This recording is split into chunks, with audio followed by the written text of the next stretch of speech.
오늘 우리에게 주신 하나님의 말씀 보도록 하겠습니다. 마태복음 7장 7절로 14절 말씀입니다. 생명의 샘가 1월 11일 목요일 말씀 구하라 찾으라 두드리라 함께 읽겠습니다.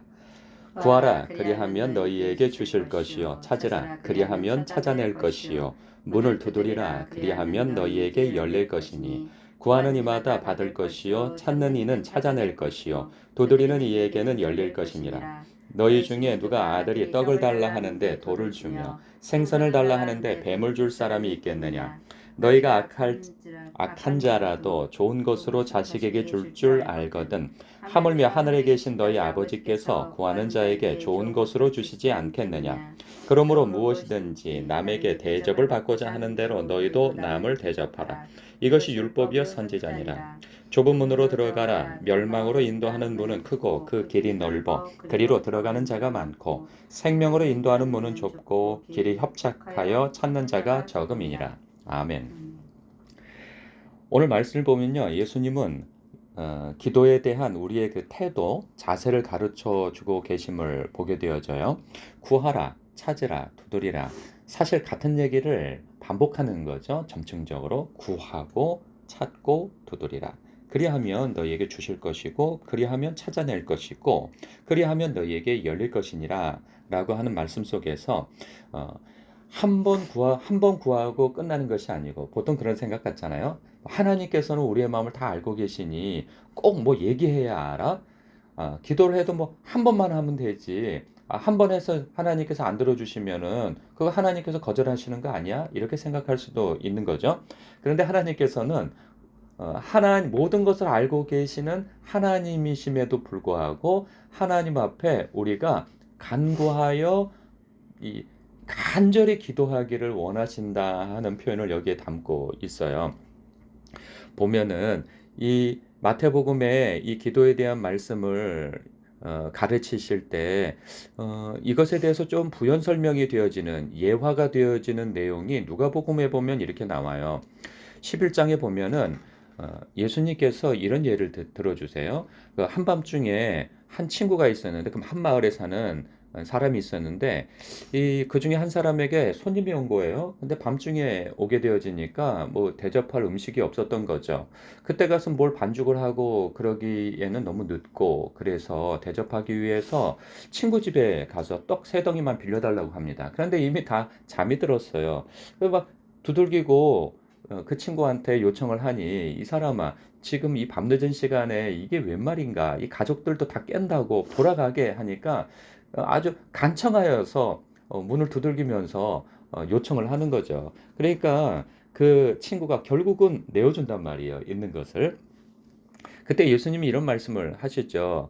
어, 내가 너희에게 말하노니 비록 벗됨으로 인하여서는 일어나서 주지 아니할지라도 그 간청함을 인하여 일어나 그 요구대로 준다는 거예요. 그러니까 간청하라는 이유에서 이 구하고 찾고 두드리라 하신 말씀을 주시는 거예요.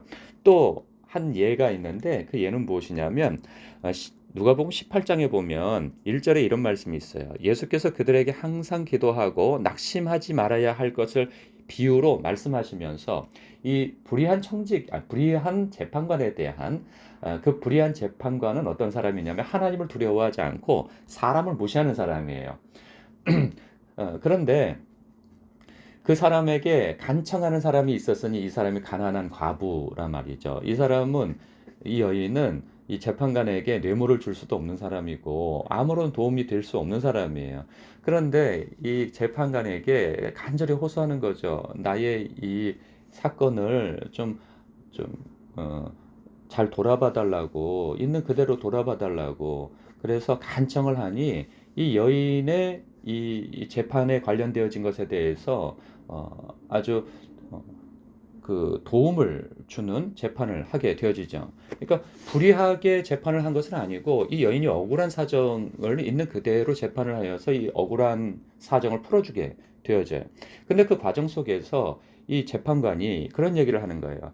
나는 하나님을 두려워하지도 않고 사람을 무시하지만 이 과부가 자꾸 나한테 와가지고 번거롭게 하는 터에 내가 이거 그냥 넘어갈 수가 없겠다고 하면서 그 청을 들어준단 말이죠. 예수님께서 이런 말씀을 하세요. 이 불의한 재판장이 말한 것을 들으라. 하물며 하나님께서 그 밤낮 부르짖는 자들에게 택하신 자들의 원한을 풀어주시지 않겠느냐? 그들에게 오래 참으시겠느냐? 내가 너희에게 이르노니 속히 그 원한을 풀어주시리라. 그러나 인자가 올 때 세상에서 믿음을 보겠느냐라는 거예요. 주님께서는 구하고 찾고 두드리고 하나님께 간절히 구하라는 거죠. 오늘 말씀에서도 보면은 9절, 10절, 11절에 보면은 아주 인상적인 내용이 나와 있어요. 뭐냐 하면 너희 중에 누가 아들이 떡을 달라 하는데 돌을 주며 생선을 달라 하는데 뱀을 줄 사람이 있겠느냐? 너희가 악한 자라도 좋은 것으로 자식에게 줄 줄 알거든. 하물며 하늘에 계신 너희 아버지께서 구하는 자에게 좋은 것으로 주지 않으시겠느냐라고 말씀하시는 거죠. 이 마태복음에 지금 산상수훈 가운데 보면 예수님께서 계속 하나님이 어떤 분이시냐에 대해서 강조해서 말씀해 주세요. 그러니까 하나님에 대해서 여러 설명이 있지 아니하고 하늘에 계신 너희 아버지시라는 거예요. 그러면서 오늘 보면은 너희의 그러니까 부모와 하나님을 대비하면서 부모가 너희에게 그렇게 좋은 것으로 주려고 하는데 하물며 하늘에 계신 너희 아버지께서 너희에게 좋은 것으로 주시지 않겠느냐라는 거죠. 그러니까 보통 사람들의 상식에서는 이 내 부모가 나에게 가장 좋은 것으로 주지 않겠느냐 하고 간청을 하는데 그 위에 계시는 참 부모 되시는 참 아버지 되어지시는 하늘 아버지이신 하나님은 더욱 내 육신의 부모보다도 더 우리를 자녀로서 여기시고 더 큰 호의적인 마음을 가지시고 가장 좋은 것으로 주시려고 하는 하늘 아버지이심을 강조하고 있어요. 그것이 아버지라고 하는 표현 속에서 담긴 의미인 거죠. 하늘에 계신 너희 아버지께서 하물며 가장 좋은 것으로 주시지 않겠느냐라고 말씀하고 있어요. 근데 이것을 가장 잘 실천하는 그 부류의 사람이 누가 있을까요? 저는요, 아이들이라는 생각이 들어요. 아이들. 제 아이가 이제 6학년이고 이제 중학교 이제 올라가는데 제 큰아이는 이 말씀을 참 잘 실천하는 것 같아요. 자기가 간절히 원하는 거 있으면요, 정말 구하고 찾고 두드리는 아이가 이 아이예요.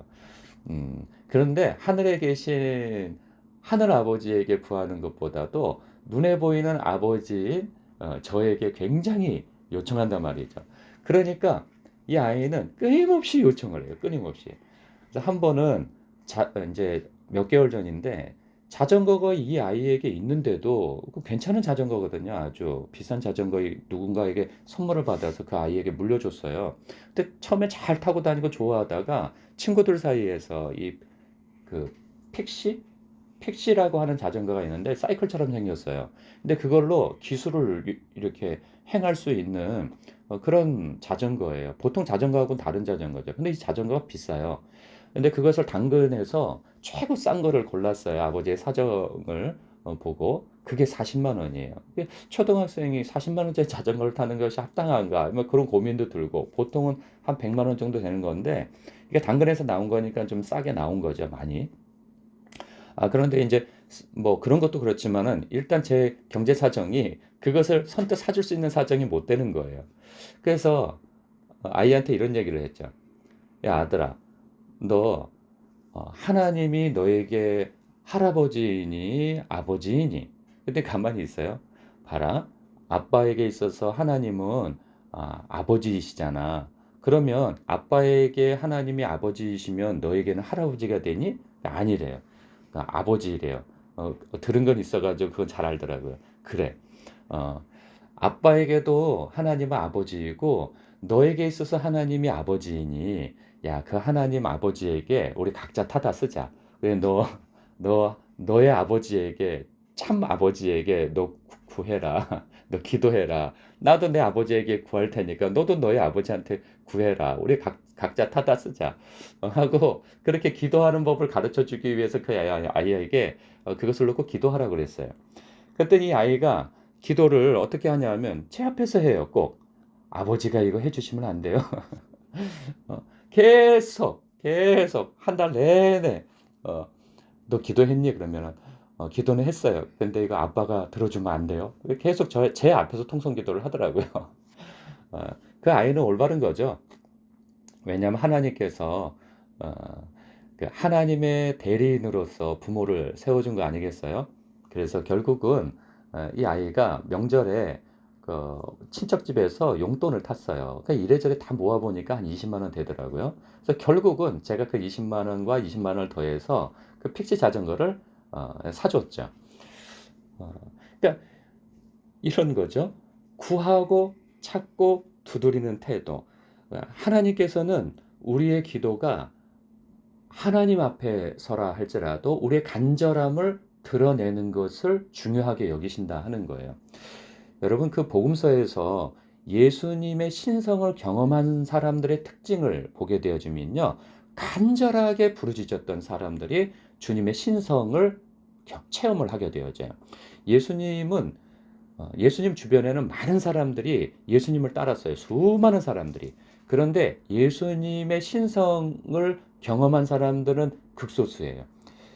오히려 놀라운 것은 어떤 사람들이 예수님의 신성, 즉 예수님의 하나님 되심을, 전능하심을 경험하게 되어지냐면 아주 절박한 처지에 놓여 있는 사람, 즉 그 거지 바디메오 같은 사람이죠. 그리고 혈류병 걸린 여인이 그러하고 자기의 딸이 흉악히 귀신 들린 여인, 그 가난한 여인이죠.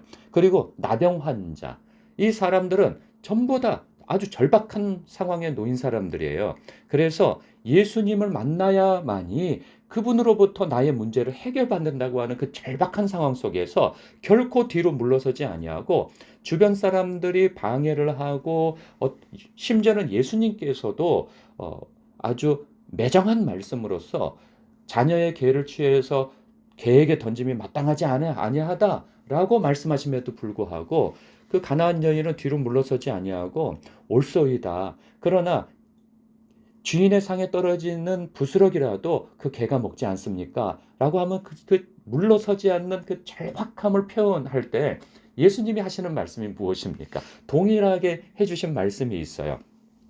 너의 믿음이 너를 구원하였도다. 라고 말씀하니까 가라, 평안히 가라. 이리 말씀하신다 말이죠. 그 사람들은요, 예수님의 신성을 경험한 거예요. 예수님이 선지자이신가? 뭐 그리스도인가? 뭐 별 얘기들이 많이 있지만 그분이 참으로 하나님의 아들 되심을 경험한 사람들은 물러서지 아니하고 그 예수님께 구하고 찾고 두드리는 태도를 보였던 사람들이 예수님의 인성과 더불어 그 신성을 경험하게 되어지는 것이죠. 여러분, 우리가 기도 다 합니다.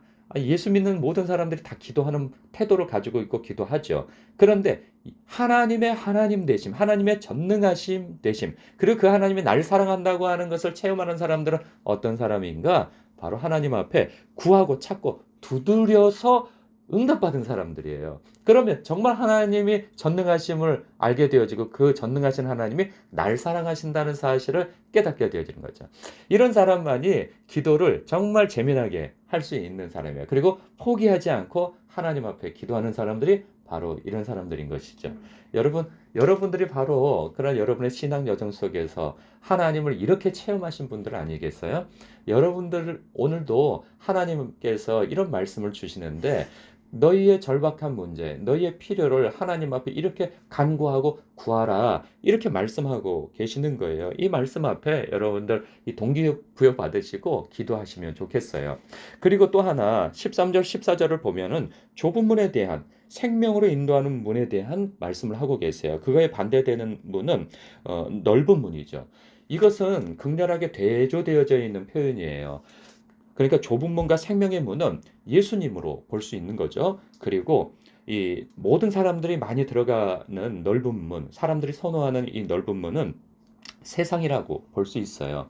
그러니 세상으로 많은 사람들이 발걸음을 하더라도 길이요 진리요 생명 대신 우리 주 예수 그리스도를 붙잡고 나아가는 신앙, 이것이 참살길이라 하는 것이죠.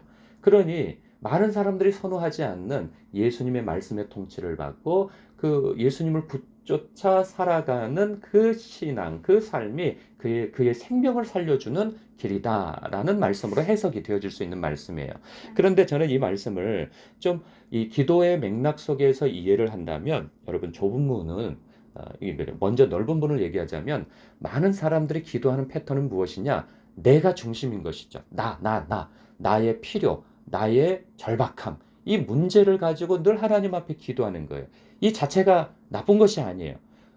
많은 사람들, 저를 비롯해서 기도는 나의 필요와 절박함으로 다 시작을 합니다. 그러나 우리의 기도가 성장을 하고 우리의 신앙이 성장해 가는 과정 속에서 우리가 취해야 할 기도의 태도와 마음가짐은 무엇이냐? 하나님의 뜻대로 구하는 기도여야 한다는 것이죠. 우리의 시작은 다 내 뜻대로 구하는 기도로 시작해요. 이것이 넓은 부분이에요. 많은 사람들이 추구하고 찾는 그 길이란 말이죠. 그런데 예수님께서 여러 차례 산상순에서 언급하는 것처럼 이방인이 구하는 그 패턴의 간구라는 거죠. 다 나의 번영, 나의 복, 나의 잘됨이 중심인 거예요. 이것이 잘못된 것은 아니라니까요. 다 이렇게 시작을 해요. 그러나 처음과 끝과 그 과정이 늘 내가 중심이 되어져서 간구한다면 이것은 정말 어린아이의 신앙인 것이죠. 아기와 같은 신앙인 것이죠. 그러나 우리 주님께서는 좁은 문으로 들어가라고 말씀하세요. 생명으로 인도하는 문으로 들어가라고 말씀하세요. 이것은 무엇이냐? 곧 하나님의 뜻대로 구하는 간구인 것이죠. 이 간구는요, 어, 이런 거예요. 하나님의 뜻대로 구하는 간구는요, 사실 우리에게는 우리의 성정에 잘 안 맞을 수 있어요. 왜냐하면 하나님의 뜻을 하나님의 말씀을 내가 붙잡고 살아내야 하는 그 사명이 주어지거든요. 이것이 번거로울 수는 있어요. 그러나 놀라운 것은요, 하나님의 뜻대로 간구하여서 얻게 되어진 응답은요, 실상 육적인 그리스도인일 때 내가 손해본다고 생각하지만 영적인 그리스도인이 되어져서 그 말씀을 붙잡고 견디는 삶을 살게 되어지면 그 말씀이 나를 인도해주고 그 말씀이 나를 생명의 길로 가게 하며 그 말씀을 붙잡고 견디고 순종하는 그 과정 속에서 하늘의 상을 쌓는 그 삶을 살게 되어진단 말이에요. 우리의 삶 속에서는 하나님의 뜻대로 순종해 간다는 것이 여간 어려운 게 아니에요. 그런데 그 하나님의 말씀을 붙잡고 우리가 순종하게 되어지게 된다면 여러분 어떠한 고난과 낭만과 어려움이 있다 할지라도 견딜 수 있는 힘이 생긴다는 거예요. 왜냐하면 날 사랑하시는 아버지께서 나에게 요구하시는 것이고 그리고 말씀으로써 확증해 주신 것이기 때문에 내 현재의 삶에서 결핍과 어려움이 계속된다 할지라도 견딜 수 있는 힘이 생기는 것이죠. 왜? 은밀히 보시는 아버지께서 갚아주실 것이기에. 우리는 그러한 시각으로 하나님의 뜻대로 구하는 간구로 나아가야 한다는 그 말씀을 해드리고 싶습니다. 여러분 어쨌든 전반부에 드렸던 그 말씀과 더불어서 후반부에 있는 이 말씀을 겸하여 묵상하여 자신의 현재 놓여져 있는 상태에서 그 수준에 맞게 기도하시는 여러분 되시길 주님의 이름으로 축복합니다. 기도하겠습니다.